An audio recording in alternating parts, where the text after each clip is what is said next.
Morning. Morning.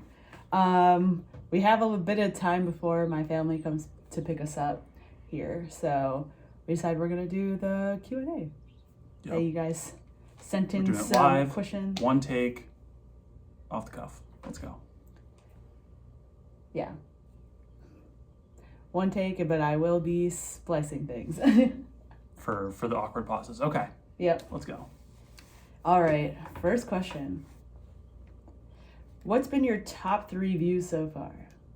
All right. So you'll go first, and then I'll answer with mine. I think I have a couple in mind here. Yeah, that's hard.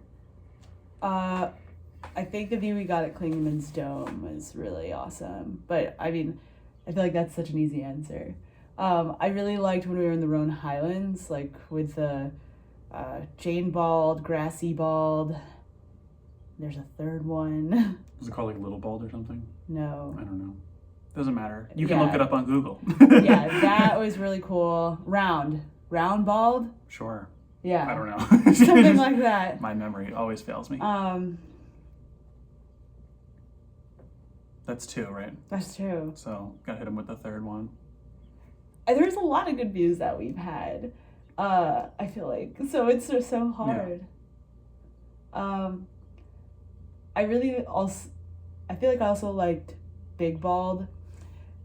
And I think the thing with all the balds is that I love when you can see the trail that you're going to on the next like little hill afterwards. So there's that, and there's also hump. Okay. Little hump and hump. I just listed 4, but it's the same idea. Like I just really enjoy those views. All right, so I've got 3 in mind. All right. But I'm with I guess a few little extra notes. So views on the AT, definitely very experience dependent, because like most of the views are gonna be just kind of like those sort of rolling hills, mountains. Mm-hmm. And so it's gonna be basically whatever you see on a good day. Yeah. But here's the thing is like, you'll probably see a good view on a fire tower, on a bald, and something like that. So something where trees aren't in your way. Yeah. So my top 3 were, we took a Blue Blaze for a lunch on Rocky. I think it was like Rocky Mountain or something like that. Rocky Bald in Nantahala, and it was just a really nice morning, 10 o'clock, 11 o'clock in the morning, and it was just like a really nice undercast. Yeah, that was really nice. Like had the conditions been different, it just would have been like generic view. So yeah, but the undercast made it. Yeah, so is what we're saying. If you get a nice undercast, that's great. A bald on a good day is just going to be a great view all the time. So you said Roan already, so I'll say because it's comparable, Max Patch is I would say that. It's beautiful. What was the other one that was similar to Max Patch but not Max Patch? It was a Big Bald. Big Bald, yeah. Yeah. If you like Big Bald, Max Patch, or the Roan Highlands, great balds. Yeah. If you have a great day, it's gonna be great. If you have a great day and you can go to the Roan Highlands, yeah, I highly suggest visiting. It's really nice there. Yeah.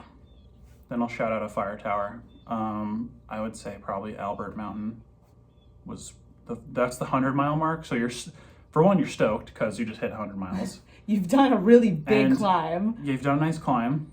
Very steep. Very steep. A lot of steps. And it's nice. It's rewarding. And you got a couple plaques that kind of show you, all the mountains across. Yeah. So. Yeah.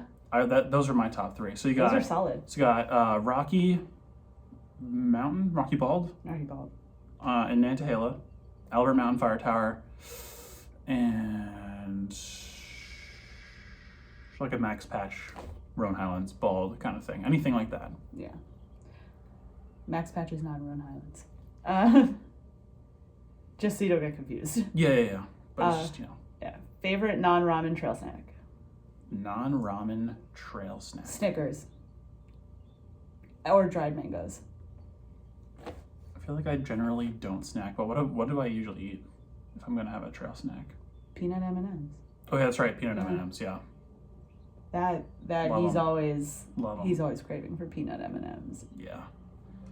If you were talking about snacks, they're great. They hold up in the bag well. They don't just leak all over your fingers like other chocolates. It's true. It's true. It's great. Yeah. Love them. All right, next one. Has Andrew mailed home any of his rocks? Today I will be. Yeah. Yeah. So like with like me getting my sort of like, Achilles pain, I'm just like, you know what? Emotionally, I want to carry all my rocks all the way to the end.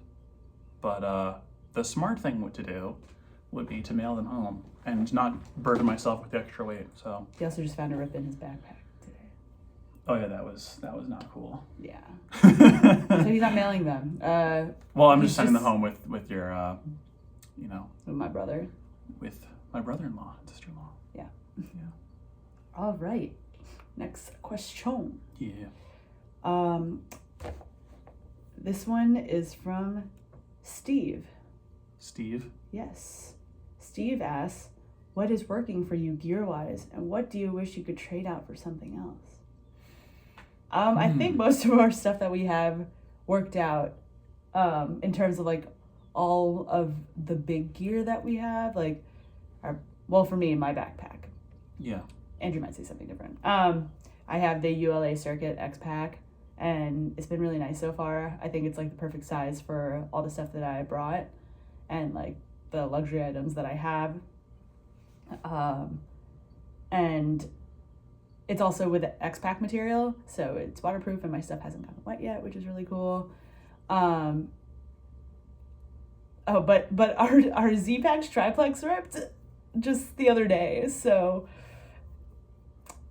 I don't know if you could say that worked out. Yeah. But it's currently in the mail to Z-Packs so they can repair it and assess that situation. So for now, we're going to be using the Big Agnes Tigerwall UL3 tent that my mom is bringing us today conveniently. So excited to try that out. What do I wish I could trade out for something else? I'll go first if you need a minute. My trekking poles. Oh, that's true. I don't like the black diamond carbon alpine cork that I have, and I feel like I saw so many good reviews about it. Even though you got like them repaired, do you still not like them?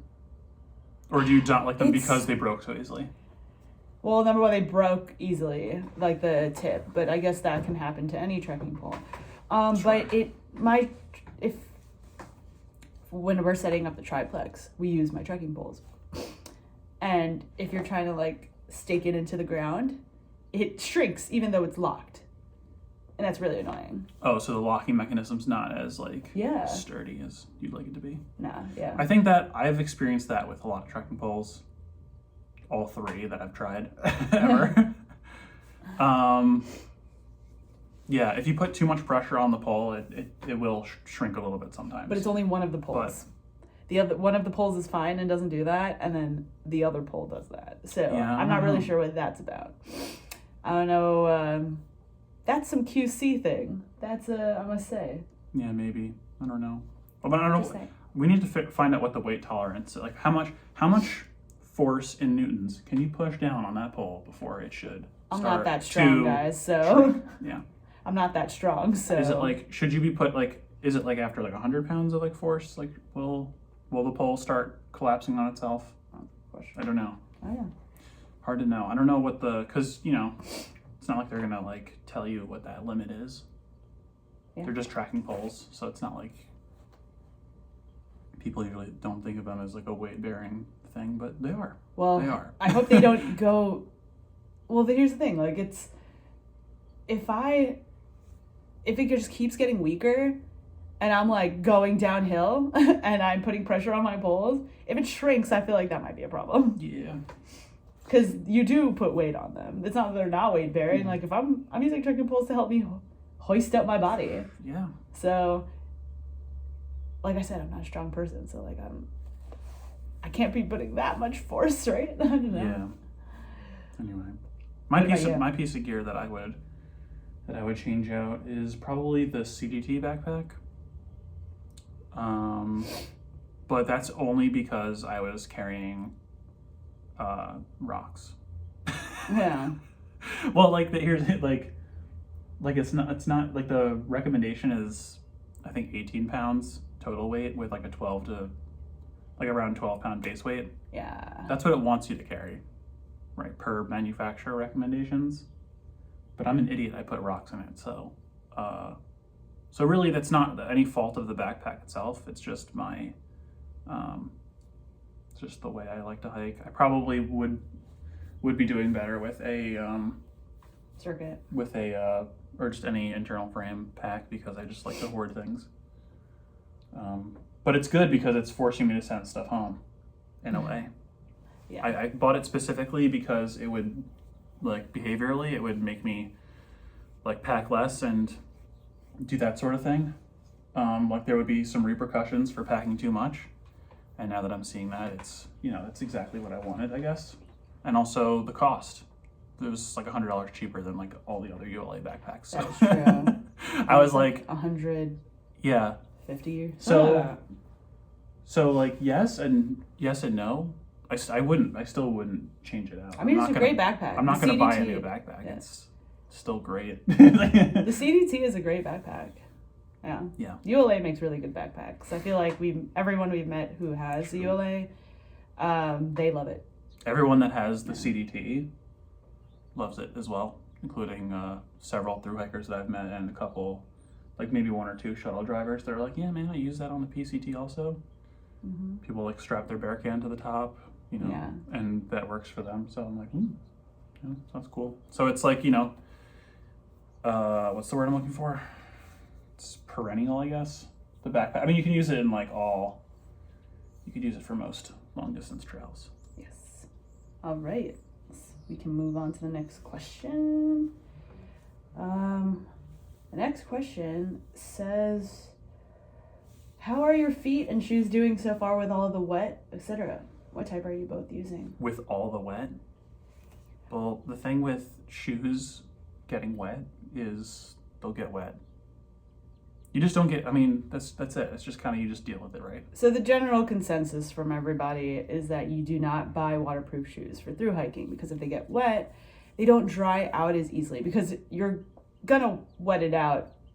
If you're walking all day and it's raining all day and you have a waterproof shoe, you are going to get water in your shoe, even though it says waterproof, because it's just inevitable. You're like on your feet the whole day, and then they won't dry out as fast as something that is not waterproof. Yeah. So most people out here, they have non-waterproof shoes. And non-waterproof trail runners are the gold standard, I would say. Yeah. For long distance thru hiking. And I'd say my feet are fine. I haven't gotten any blisters yet this trail. I use the Injinji toe liner socks, and then I have the Darn Tough Quarter Crew, the mid-weight one. And then I use the Ultra Olympus 4s.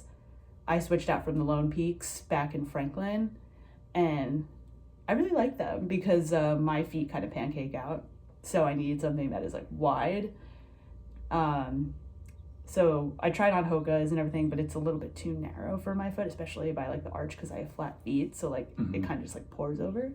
So I really like the Ultra Olympus, and a lot of people have switched to using the Olympuses, including him. Yeah. Yeah. To me, the Olympus on my foot felt felt more like a glove, in the sense of the front of the foot,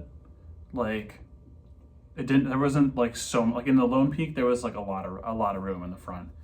The foot shape, I really do appreciate the foot shape design, which the Olympus also has. Yeah.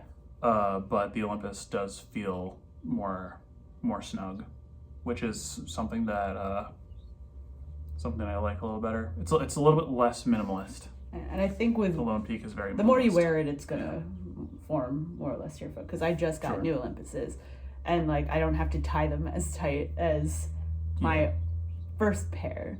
Yeah. Probably because I used my first pair for 400 miles or so. And he uses Smartwool socks. He doesn't use the toe liners. Yeah, and I've had no problems with blisters. Yeah. Ironically, the only blister I've gotten was on one of my thumbs from wrapping my thumb around the trekking pole. Now I just put my thumb on top. And the cork being wet. Yeah. Yeah. So that's what we use, and we like it. And we know a good amount of people who have the same setup, basically, and they all seem happy with their feats. Yeah. So, yeah. Let's move on to the next one. Joseph is asking, do you have trail names? We do. Joseph, we have trail names. I guess I didn't realize that I've never said it in a video, I guess. Or I don't say it in every video. Maybe that's, I feel like, yeah, because I feel like we say our names every day. So like, right, maybe I just haven't said it in a video. My trail name is Brick, because I eat the brick of ramen all the time. Yeah. And his trail name is Crumbs. Crumbs. Because he makes a lot of crumbs. True. True and real. He also asks, what surprised you about the AT, or what is something you didn't expect or had no idea about hiking the trail? Well, I'll tell you something. No, I think the thing that, well, for the most part, I think the AT lived up to my expectation of what I think I properly gauged an expectation, with the exception that I had no idea that I guess the magnitude of trail community. I thought I was like getting away from people even more so by, retreating into the woods and onto the trail. But actually, this is probably the most social I've been in a decade. Yeah, that's definitely, it's obviously, it's something you hear about a lot. Like, that there's like a trail community, and that there are all these like trail angels who dedicate their time to the trail. But until you actually like experience it, it's like you just like cannot believe how nice people are out here. Yeah. Like, it's just, they're so generous, and it just really makes you want to do good. And it's very different to experience it than to hear about it, I guess, is what we're trying to say. Also, I will note that, like, I feel like being part of a community is like very important, just like in life in like general, just because, like, I don't know, before trail, I did not really belong to like any strong community, so I did not have that social wellness that I think I wanted, and I did not expect the trail to provide that, basically. But it's like, it's almost unavoidable. If you want to do the AT to like get away from people, you could do it, but it's just so easy to interact with people, because you're like going to hostels and meeting new people. Mm-hmm. You're on trail, you're meeting new people, and yeah. So if you want to be a hermit, maybe the CDT. Maybe something else. Maybe try something a little more wildernessy. Yeah. We've met so many people out here. So yeah, AT restored social wellness for me. So yeah. Oh, something I didn't expect. That there's one thing that I could think of. The urge to pee. Yeah. Because you could pee anytime on trail, for the most part. So the moment you feel like you have to pee, you can just go. But when you're in like society, in a regular community, it's like, oh my God, I have to like hold it. Or for me, like at night, like, oh my God, I feel like when I wake up and I have to pee, I'm like, oh man, I can't just hold it. Like, I really can't. Yeah. So that's something. So I cannot imagine when we are off trail, done with the trail, and we go back to normal life. I cannot just pee anywhere. Yeah. Yeah. That's going to be interesting. For me, it's like when I'm in public, it's not like my urge to pee is like increased or anything. It's just like, I think it's just easier out in the woods, because like, it's this sensation of like being near a toilet. like you feel more of an urge as you get closer to a toilet. But since Yeah. the woods is a toilet anywhere you want it to be, you can like you just have that urge. I think a lot more strongly, more often. Yeah. But for me, that's just how I feel. But we also have not been on like public post trail yet. It's true. So I feel like we don't actually know. Yeah. But I can contain You know what I mean? myself in town. You know what I'm saying? It's just what I'm There's saying. always a bathroom nearby. It's true. All right. Next question. Does Andrew have any long-term plans for all the cordage he has collected? The cordage? Oh yeah, I got rid of some of it. I did. But I did save one lion just as like a backup bear hang rucksack. Because I did end up losing a rucksack and string pretty early on. Yeah. It's a part of my I need to not collect as many things and take care of myself initiative. So just starting now.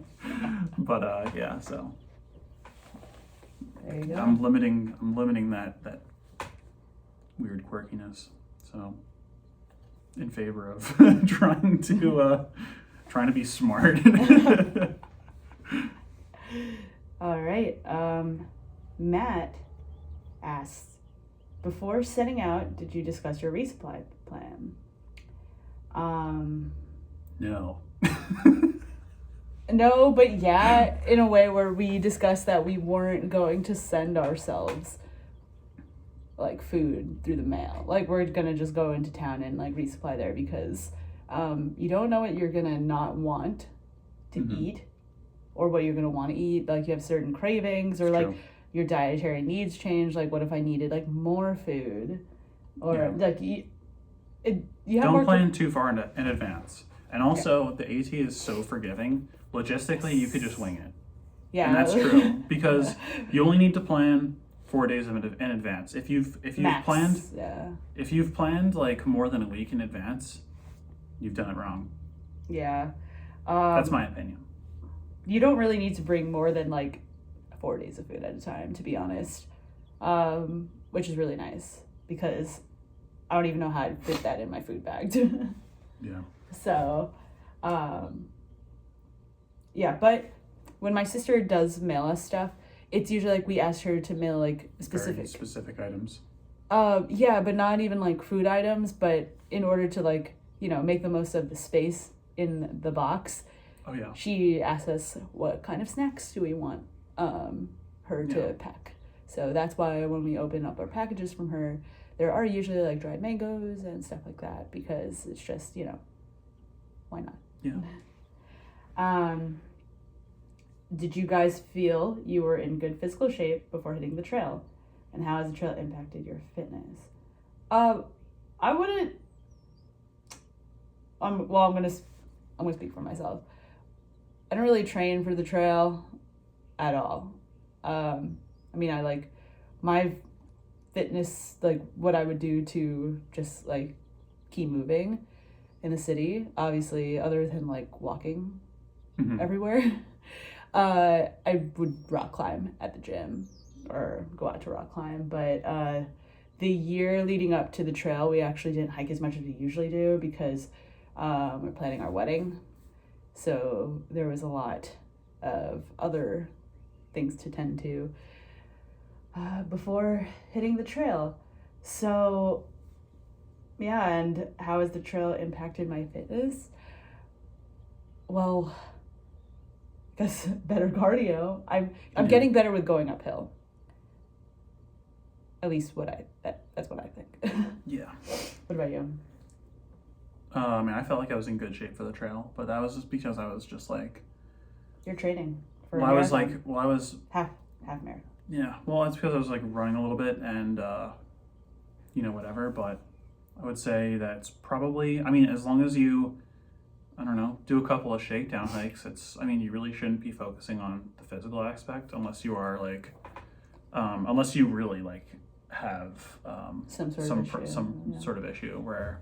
Like perhaps you are like, grossly overweight or, something like that. Yeah, we're generally like good shape. Like, yeah. So I would say, like not anything like special, but also not anything holding us back per se. And also like I'm you know, like I'm overweight, but have like a good cardiovascular fitness. So, I mean, like, it's just, you know, you don't have to be like in top shape to do the trail.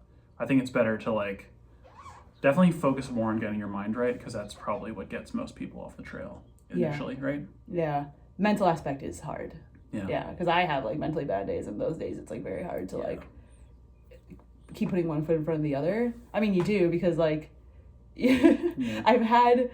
I've had moments where I am like hiking and also crying at the same time. Yeah. But you just like keep going, and like you have good days and you have bad days, and that's just the reality of being out here. Like, you're not gonna have a good time all the time. That's just impossible. The whole like getting your mind right definitely deserves like a whole lecture. You know what I'm saying? Like it's not even just like, just make sure you're mentally good for the trail. It's true. Because you really don't know if you are or not. Yeah, you don't know just until you're on there. Yeah, it's true. You don't know. You think you're good, but you're actually like not. You don't know what you're gonna miss. True. You don't know how hard things are going to hit you. But rule number 1 is you never quit on a bad day. All right. Last question. What has surprised you the most about the trail or yourselves this far in your journey? What is surprised us most about the trail? Or about ourselves. Or about myself? I guess swinging it back to the social aspect. Just that, you know, the social aspect of the trail. That surprised me about the trail. The magnitude of socializing. But then also, I thought I'd get a little more bored more easily. And that hasn't happened yet. But I mean, we are 500 miles in, so there's plenty of opportunity to get bored. Yeah. Seeing as we've nearly reached a quarter of the way. Yeah, I listened to music for the first time on trail the other day, on Saturday, like the last time we were on trail. But I don't know. I guess what surprised me the most is that the fact that like we're actually out here, like we actually like quit our jobs and, you know, squared everything away and did it. Like, you know, we talked about wanting to do this, and like, you know, we're actually doing the thing, like, you know, and we're still here. That's just, that in and of itself is just, you know, wow. It's pretty sweet. That is pretty sweet. So yeah, thank you guys for sending in questions. It was fun to go through them and answer them, and all your kind words, like, you know, they mean so much, truly. And also shout out to Terry and Carrie and Erica for the virtual trail magic.